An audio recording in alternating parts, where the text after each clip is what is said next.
Guys तो हमी के बीच आगल बा बहुत ही धमाकेदार सॉन्ग जौन की एवरी सॉन्ग लेके आज बना बहुत की लाजवाब सॉन्ग बा। तो चली जाना जाए इस सॉन्ग के बोल का बा, टाइटल का बा, सॉन्ग के का कहले बना इस सॉन्ग में, इस सॉन्ग कौन सिंगर के ह।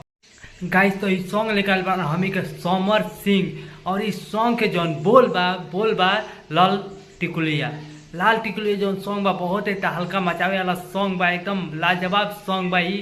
तो चल जाना जाए में का बोलने बना समर भैया और ये होने से रिप्लाई का। तो इस सॉन्ग में समर भैया बोलता ना कि चले लू कमर बाल खाई के पागल बनाई दिलू सबके, कमर बाल खाई के सबका के पागल बनाई। तो और क्या कहता ना कि कैले परेशान पूरा बारू इंडिया, परेशान पूरा बारू इंडिया। तो जौने में एक्ट्रेस पर का कहता रही समर सिंह से, बाबू सबके उड़ावला निंदिया हमार माथे के बिंदिया।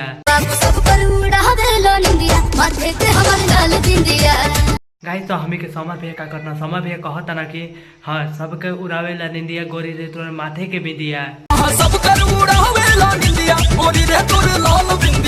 गाइस तो फिर का कहता रही एक्ट्रेस कहता रही कि बारह परेशान हमारा पीछे तू आवेला काहे ना बीचे तू, होखेला बबुआ बेकाबू हवा लगल धके खींचे तू। बड़ा परेशान हमरा पीछे हो आवेला काहे ना बीचे हो, होखेला बबुआ बेकाबू तू हवा लगल धके खींचे हो।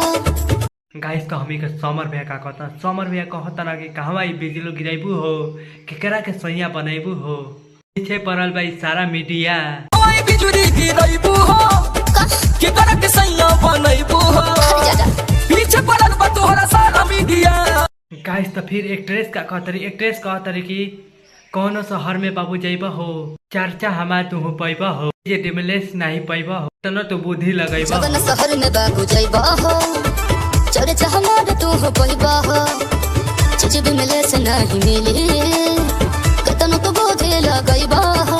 हमी के समर भैया का करना, समर भैया कहता ना कि कितना जो नखरा दिखाइबू हो, ना ही समर से बच पाइबू हो, होला आज राज का करेलू जीतिया। नखरा दिखाइबू हो ना ही समर से बच पाइबू हो, अच्छा होला आज राज का करेलू जीतिया।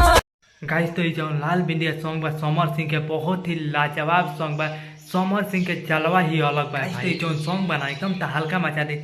गाइस तो वीडियो अच्छा लगा लेटेस्ट चैनल के सब्सक्राइब कर लो और वीडियो का लाइक कर लो और ज़्यादा से ज़्यादा कमेंट कर लो वीडियो पर, ताकि आप सभी का टाइम ऐसे वीडियो लेके आओ।